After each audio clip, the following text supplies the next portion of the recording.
আমি জিন রে। আমি রাতের বেলা আম গাছ থেকে আম চুরি করি।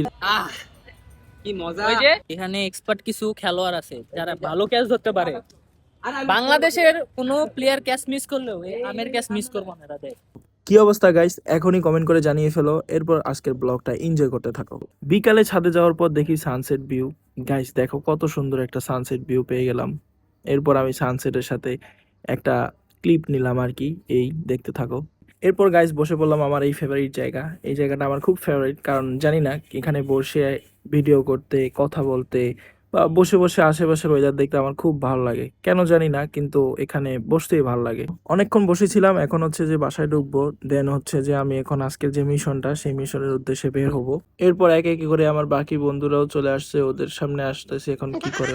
আয় হায়, এটা কি করে ফেললো, আবারও রণক্ষেত্র তৈরি করে ফেললো। আমারে রিক্সা থেকে দেখে না দেখার বাহানা, বিজনেস আমিও করি, ওরাও চাকরি করে। হ্যাঁ, এখন সময় আমারও আসবে, ওরও যাইবে। এই যে এটা হচ্ছে যে আমার কলিজার ভাইয়ের ছোট ভাই। এরপর আমরা যাচ্ছি সবাই মিলে আজকে আম পারবো, আম পাড়ার উদ্দেশ্যে যাচ্ছি। যারা গ্রামে আছো তারা অবশ্যই এরকম আম গাছ পাইলে তো অবশ্যই আগে থেকেই শেষ করে দিতে, নাকি কমেন্ট করে জানিয়ে দিও তো। এখন একটা দুষ্টমি করে কথা বলতে মন চাচ্ছে, শুনো। আমি জিন রে। আমি রাতের বেলা আম গাছ থেকে আম চুরি করি রে। গাইস এখন আমি হচ্ছে যে আমাদের সভাপতির সাথে যাচ্ছি, ভাবটাই আলাদা আমার। মানে বুকের সিনাটা একটু উঁচু উঁচু হয়ে গেছে, কারণ হচ্ছে যে আমার পাশে নেতার পিএস আছে। মানে কি বলবো, এখন ওই পাওয়ার নিয়ে এখন আম পাড়তে চলে এসেছি, কে কি করবো আমাদেরকে, নাকি ভাই? দুই চারটা মারা বলা, হ্যাঁ, দুই চারটা মারা বলা। কারে? ভাই বন্দুকটা দেখান। গুলা ঠিক করে লাইছে যে মানে এলাকায় একটা আম রাখবো না।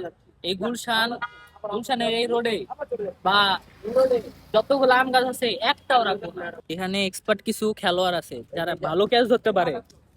বাংলাদেশের কোনো প্লেয়ার ক্যাচ মিস করলেও এই আমের ক্যাচ মিস করবো না এরা দেয়। কিন্তু তো ওই যে সভাপতি আছে, এই যে ক্যাচ, মারাত্মক ক্যাচ, এই ক্যাচ মিস হয় নাই ভাই।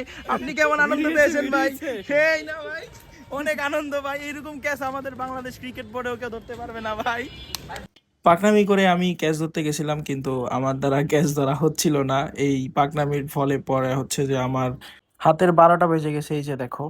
পরে 13টার সময় হচ্ছে এক কাকাই চলে আসছে, আইসা বলতেছে যে এই আম পাড়া যাবে না। এই কাকার কইতাছে আম পালে নাকি সমস্যা হইব। এই রিয়াদ, আম পালে নাকি সমস্যা হইব। আমার আসল পরিচয় পাইলে তুই খারায় মুইতা দিবি, বহনের টাইম পাবি না। হবে, কিন্তু দেখা যাক পরেরটা, পরে বিষয়টা। এই যে আমাদের স্যার খাইতেছে আম। স্যার একটা, স্যার আবার দেখান স্যার। কাকাই কিন্তু কল লাগাই দিছে। এই ট্রিপল লাইনের লাগা, কল লাগা। এই ট্রিপল লাইনে লাগাই দিছে। এই এরপর আমি সেই কাকাকে 2টা আম দিয়ে আসলাম, কাকা খুশি হয়ে গেল। এরপর আমরা চলে আসছি। গাইস এখন হচ্ছে সেই মজার বিষয়টা, আমি আমার বন্ধুকে বলছিলাম যে আয় রাস্তা পার হোক, কিন্তু রাস্তা পার হওয়ার সময় বললাম যে আয় একটু দুষ্টামি করি।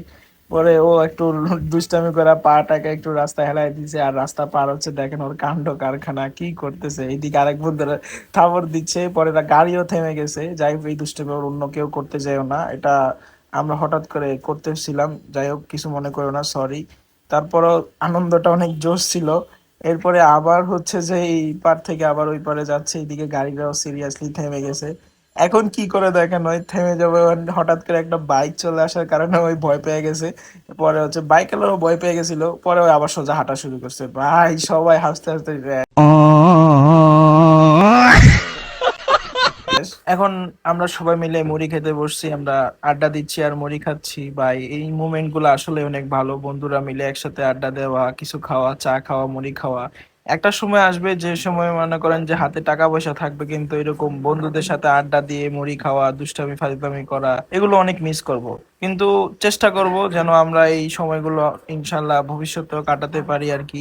কিন্তু এখন আমার বন্ধুদের ইচ্ছা, তারা যদি আবার ভবিষ্যতে বিয়ে শাদী করার পর যদি আবার বের না হয়, এই জন্য এখন সবকিছু প্রমাণ রেখা দিলাম যে তোরা বলছিলি বের হবি, এমনও হইতে পারে আমি নিজেই বের হইলাম না। যাই হোক গাইস, মজা করলাম আর কি।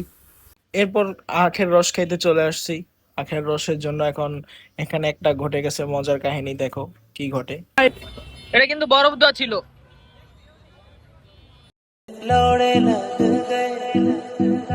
আহ কি মজা! ওই যে গাইস এই অসহায় ছেলেটাকে দেখে আমার খুব খুব মায়া লেগে গেল, তাই আমার হাতে কিছু খুচরা টাকা ছিল, এগুলো দিয়ে দিলাম। ছেলেটা খুব খুশি হয়ে গেছে ভাই। বন্ধুর থেকে দোয়া নিয়ে নিলাম ভিক্ষা দিয়া। আল্লাহ হাফেজ। নো আল্লাহ হাফেজ, কারণ প্রতিদিন এমনি চলে। ওকে, বাই বাই।